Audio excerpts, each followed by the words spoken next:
kung nasa itong tig mo ago ko yan eh. Sige, intro.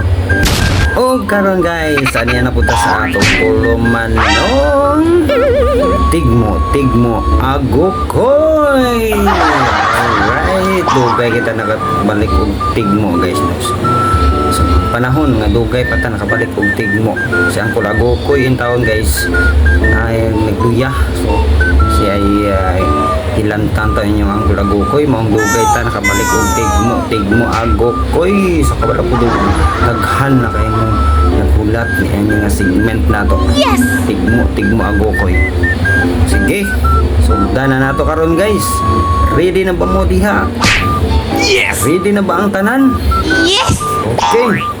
Sa atong tigmo karon pinakalisod ni siya. What? Okay, ready na bang tanan? Makauna lang yapon ta natay 50 pesos. Of course. Okay. Kasi nga ni, itong mechanics. At least kaduha ra ta pwede mo tubag pero walay makatubag. Mo-comment ra ko, mo-alert ra ko ninyo kung unlimited na ang atong tubag. Okay? Okay! Bites? Okay, tara, pamina mo.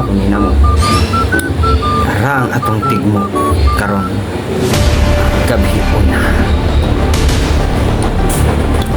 Tigmo na to karon is gibulad nga dili basa.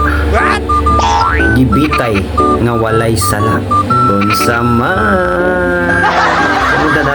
Comment na dayon, dali. Para ikaw na yung unang makadawat sa atong pa-premyo. Sige guys, comment na. I will wait for your answer. Okay? Goodbye.